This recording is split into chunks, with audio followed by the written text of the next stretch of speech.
Bienvenidas y bienvenidos a Media 20.1. Usted sabe que han ocurrido hechos recientes, por ejemplo este de la Casa de los Famosos, que es un talk show que produce Televisa, en donde se han presentado expresiones misóginas que hablan de la necesidad de que las audiencias participemos más activamente, denunciemos este tipo de prácticas, de experiencias, de discursos que poco abonan para erradicar la violencia hacia las mujeres. Esto, por ejemplo, en un rubro, pero también vemos una vulneración permanente de los derechos de niñas, niños y adolescentes. Hoy día es importante trabajar, decíamos, a favor de los derechos de las audiencias.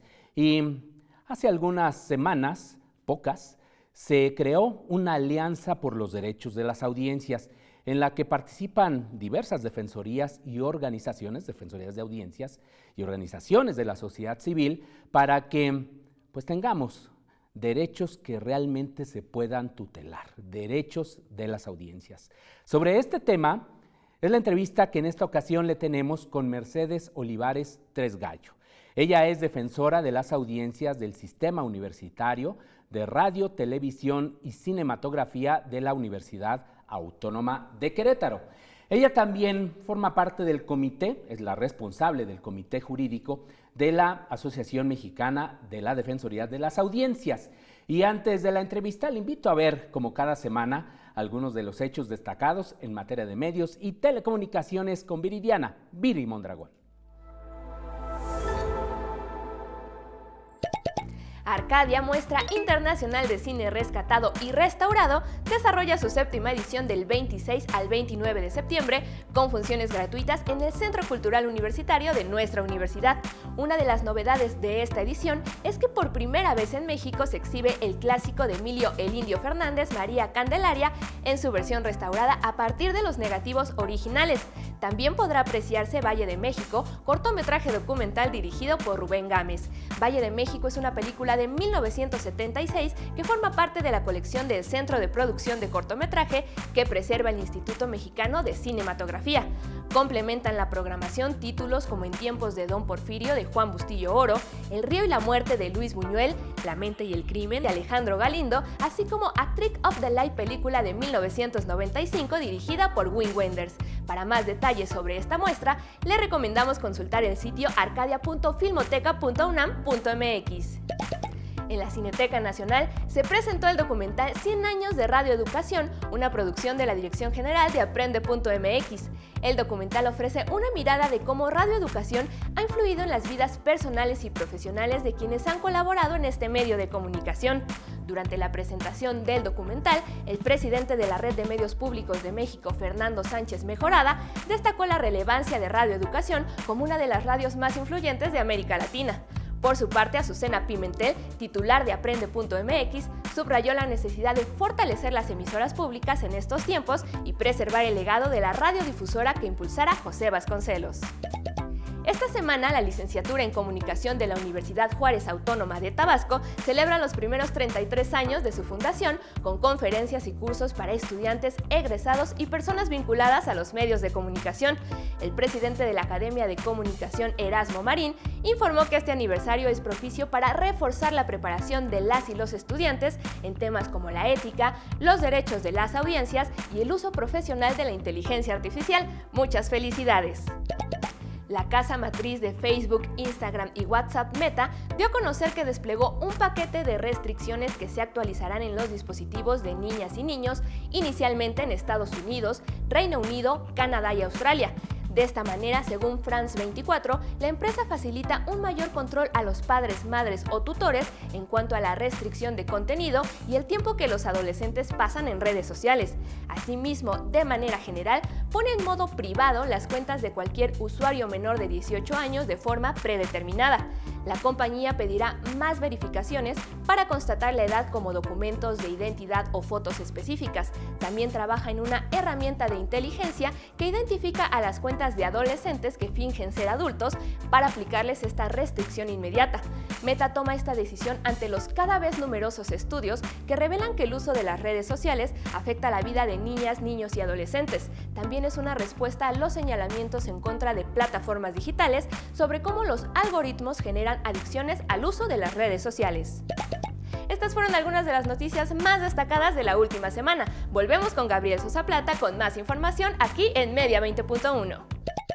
Muchísimas gracias a Viri Mondragón y muchísimas gracias Mercedes Olivares por acompañarnos en Media 20.1. Qué grato tenerte aquí. Estuviste muy al inicio, en la primera temporada. ¿Esto qué? ¿Serán 5 años? Más o menos, querido maestro. Y bueno, yo estoy encantada porque sin duda es un programa que se ha especializado en medios públicos y en empoderar a las audiencias. Así que me siento en casa. Así es, esta es tu casa. Ahora, se creó esta alianza por los derechos de las audiencias. ¿En qué consiste? Recientemente se lanzó una convocatoria, ¿no?, para una consulta pública de lineamientos a los que convocó sobre derechos de las audiencias el Instituto Federal de Telecomunicaciones, y a partir de esto, pues tú llevaste a cabo una serie de acciones para que se formara esta alianza a partir de este incentivo que hizo el IFT. Así es, y como bien decía en la parte introductoria, pues hay como muchos desafíos que tienen que enfrentar las audiencias día a día, y no hablemos de las audiencias infantiles porque el desafío se convierte en un reto mayúsculo. Y bueno, justamente encontramos en la emisión de la consulta del Instituto Federal de Telecomunicaciones sobre el anteproyecto de lineamientos para la defensa de los derechos de las audiencias, que eso es como lo que me gustaría resaltar, que son los mecanismos efectivos para que las audiencias hagamos buen uso de nuestros derechos y sobre todo los ejerzamos. Nos percatamos de una simple lectura que le faltaba como el punch de la perspectiva de derechos humanos. Y pues no nos podíamos dar el lujo, todas estas personas que hemos estado en los últimos años preocupadas por empoderar a las audiencias, y bueno, pues encontramos justo el llamado preciso para vincularnos y para hacer justo una alianza estratégica de académicos, expertos, expertas y conocedores, pero ¿sabe cuál fue el ejercicio más valioso? La audiencia. También le dimos voz a la audiencia, y entonces se formó una alianza muy enriquecedora en la que, como usted bien decía, porque usted forma parte de esa alianza, pues no nos sentíamos solos y nos sentimos como un gran músculo y un brazo, no quiero decir protector, pero sí que le facilitará a las audiencias el que conozcan sus derechos, pero sobre todo que haya mecanismos para que defiendan sus derechos humanos como radioescuchas y televidentes. O sea, de entrada, esta alianza participa en esta consulta, decíamos, del IFT, ¿no? Es decir, estos lineamientos sobre derechos de las audiencias, que es producto de un amparo que ganó la Asociación Mexicana de Defensoría de las Audiencias y algunas personas, para que se rehicieran o bien se pusieran en vigencia unos lineamientos sobre derechos de las audiencias que en su momento, en el 2017, fueron considerados por el IFT, pero nunca se pusieron en vigencia porque, pues no sé si recuerde la audiencia, lo combatió Televisa, TV Azteca, los principales grupos radiofónicos, y nunca entraron en vigor. Y luego vino una contrarreforma que desdibujó todavía de una manera pues mucho más grave los derechos que tenemos como audiencia. Lanzan esta convocatoria, decíamos hace algunas semanas, participan estas organizaciones y algunos lo hacemos también en lo particular, y entonces el primer acto de esta alianza, que digamos todavía no se formaliza como tal, pero ya es tácita en ese terreno, es presentar una serie de propuestas porque estos lineamientos están muy mal de entrada. Claro, Mercedes. claro, maestro. Como usted bien decía, desde aquella contrarreforma sigue una tensión entre los intereses económicos y los derechos humanos, los derechos de las audiencias en este caso. Y entonces, como le mencionaba, fue un llamado perfecto para que personas como André Dorcé, que pues ahí lo preside su fama en el tema de derechos de las audiencias, el doctor Guillermo que fue defensor, Orozco, ¿no?, del Canal 22. Así es, pues de los primeros que dibujan esta figura jefatura de las Defensorías de las Audiencias, el doctor Guillermo Orozco. Referente en los estudios de audiencias. Sin duda, no tenemos que decir nada más para su presentación, pero la parte enriquecedora de esta alianza es que participaron instituciones como asesoras. ¿Qué instituciones? Pues las que nos daban esa perspectiva que le hacía falta a este anteproyecto, porque pareciera ser que es una copia del artículo 256 que pues todavía tiene desafíos en perspectiva de género, de niñez, no se considera a la audiencia infantil como una audiencia que merece una protección reforzada, y entonces presentamos el 30 de agosto, que fue el último día que se podía acudir a esta consulta ante el Instituto Federal de Telecomunicaciones, un formato que inclusive, pues lo tengo que decir, nos damos el lujo de presentar un capítulo de derechos de las audiencias de niños, niñas y adolescentes. Entonces, pues evidentemente con la bendición de que se genere algún tipo de reflexión, sobre todo para que estos lineamientos sean realmente la manera en la que podamos ejercer nuestros derechos. Entonces, ahí está el documento de esta alianza que es público. También hay documentos de la industria, por supuesto, de otras organizaciones, de la misma Asociación Mexicana de Defensorías de las Audiencias. ¿Y qué pasa después de este proceso en el que el Instituto Federal de Telecomunicaciones recibe todas estas observaciones, propuestas, comentarios para los lineamientos? ¿Qué podemos esperar? ¿Qué sigue? Pues en este periodo del 5 de agosto al 30 de agosto que se aperturó esta consulta, también quiero comentarle a las audiencias de TV UNAM que se presentó un recurso judicial porque, como bien sabe, otra cosa importante cuando se trata de derechos humanos es darle accesibilidad a las personas con discapacidad que tienen una condición. Entonces, pues esta consulta no cumplía con esos mínimos y también se interpuso un recurso que estamos en espera de ver qué procede. Y aquí el Instituto Federal de Telecomunicaciones tendrá que hacer un análisis de los 14 formatos que se presentaron, como bien decía, de concesionarios públicos, privados y sobre todo el de la Asociación Mexicana de Defensores de las Audiencias, que es quien provoca este proyecto o este anteproyecto de lineamientos, y pues tendrá que definir el Instituto Federal de Telecomunicaciones qué va a hacer con todas estas propuestas y esperemos, ahí viene el voto de confianza, esperemos que emitan entonces unos lineamientos que ya se pongan a prueba del Pleno del Instituto Federal de Telecomunicaciones y sigue en ese momento como lo conocemos hasta ahora para que entonces ya se apruebe unos lineamientos que esperemos y no solo cumplan con los lineamientos anteriores, que eran nutridos y robustos, sino que vaya más allá y que logremos garantizar mejores contenidos para todos y todas. Es que ese es el punto, ¿no? Antes de irnos al corte, que le quede claro a la audiencia que tenemos, sí, estos lineamientos que esperemos los refuerce el Instituto Federal de Telecomunicaciones y que pues en efecto haya una tutela efectiva de todos estos derechos humanos que deben estar en los contenidos de la radio y la televisión, es decir, que no se discrimine, que se respete a las niñas, niños, adolescentes, ¿no? Claro, que se respete su dignidad, que si hay un cambio de horario lo avisen en tiempo y forma, que haya, por ejemplo, que es algo que me gusta mucho de los derechos de las audiencias, que haya programación que informe a los niños y niñas sobre los avances tecnológicos, sobre su identidad cultural, todo esto que es el entramado de los derechos humanos que son interdependientes, que lo podamos ver reflejado en la pantalla y que lejos de no discriminar a las mujeres, empodere a las mujeres. Claro. Yo creo que la tendencia a ir es pedirlo todo para que nos den todo. Sí, y no pase lo que ha pasado, decíamos en la presentación del programa, con este tipo de talk shows, ¿no? Los que tienen que ver, por ejemplo, con estas expresiones misóginas, como en La Casa de los Famosos. Muy bien, con esto nos quedamos, ya tenemos que hacer un corte. Aquí lo esperamos. No se vaya, seguiremos hablando sobre sus derechos como audiencia.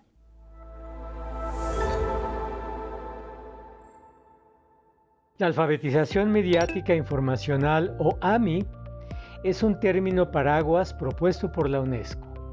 La AMI se refiere a los procesos de aprendizaje y participación a través de la evaluación, uso y creación crítica de información y contenidos mediáticos y digitales.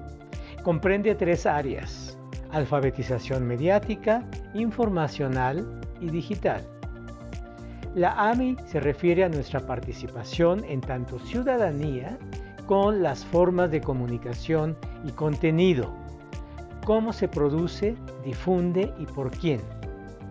La AMI es preguntarnos, por ejemplo, cuál es la fuente de la cadena que recibimos vía WhatsApp, pero también por qué el noticiero de la tele o el influencer de TikTok dicen tal o cual cosa. La AMI es participación, comunicar nuestras propias ideas usando las herramientas que tenemos disponibles, desde una hoja de papel hasta un teléfono inteligente. La AMI nos permite saber dónde hay que picarle para seguir a una cuenta en redes sociodigitales, pero también preguntarnos por qué queremos seguir a esa persona u organización. La AMI es aprendizaje y participación. La AMI la hacemos todos, todas y todes. Estamos de regreso en Media 20.1 en esta entrevista con Mercedes Olivares, defensora de las audiencias de la radio y la televisión de la Universidad Autónoma de Querétaro, pues para hablar sobre esta alianza por los derechos de las audiencias. Nos decías antes del corte que entonces pues estamos en un proceso en el que el Instituto Federal de Telecomunicaciones tendrá que pues recoger todas estas opiniones, todas estas sugerencias, comentarios de los diferentes actores para pues generar nuevos lineamientos sobre los derechos de las audiencias y que, decíamos, sobre todo lleven a una mejoría en los contenidos y al mismo tiempo a empoderar a las audiencias. También para que la audiencia sepa en qué estatus estamos, es decir, si estamos hablando de que los derechos de las audiencias están ahora algo débiles, ¿por qué lo decimos?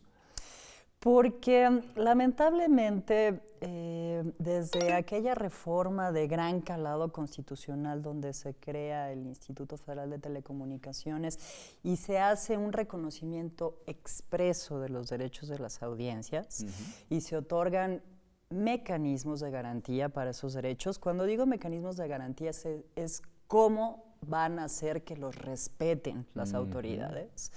Se crea la figura de defensorías de las audiencias, con un catálogo puntual de derechos de las audiencias que están en la Ley Federal de Telecomunicaciones y Radiodifusión y en otras leyes por ahí salpicadas, como la Ley General de los Derechos de Niñas, Niños y Adolescentes.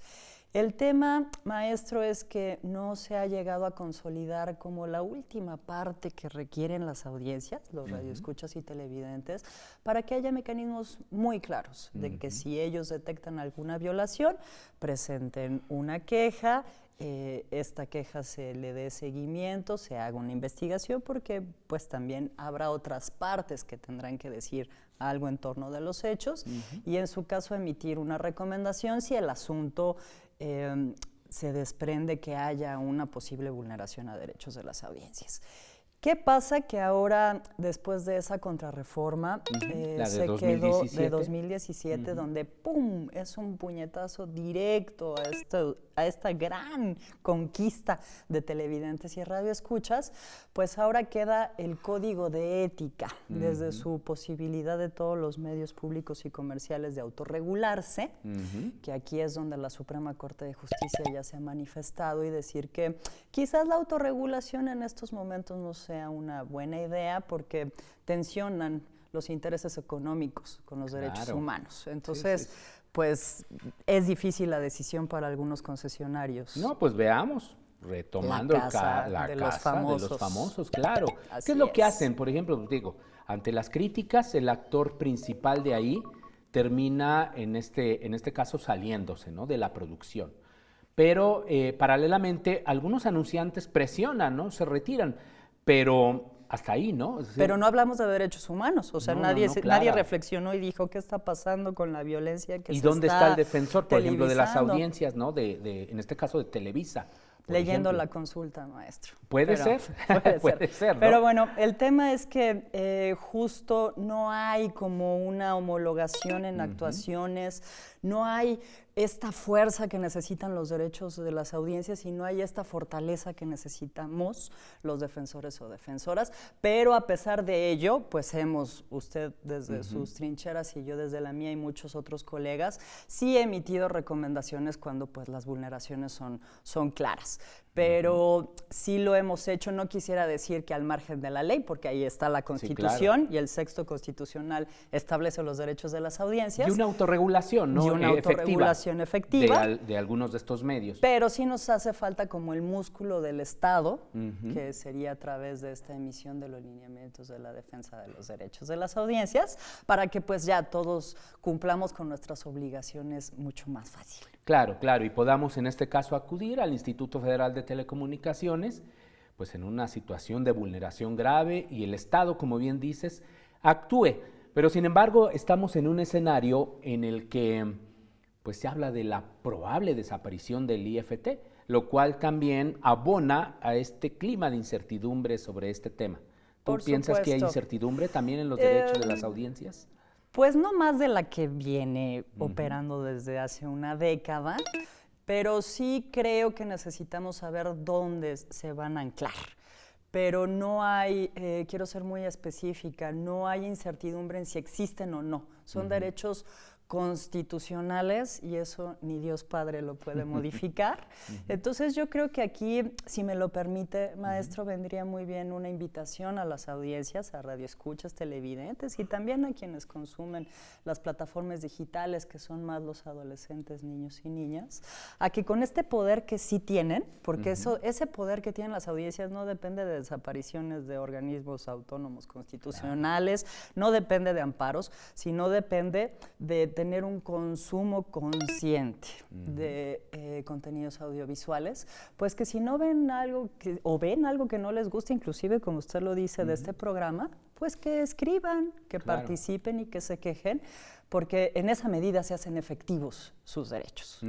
Y es importante que desde estas trincheras divulguemos cada vez de manera más amplia estos derechos, incentivamos la participación de las audiencias.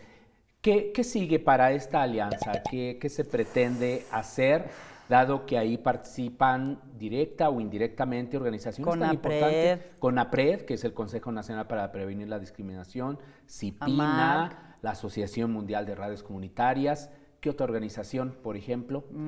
Creo que son todas especialistas en derechos de las mujeres, de discapacitados, también como discapacidad de la Ciudad de México, el instituto también participa como asociación asesora.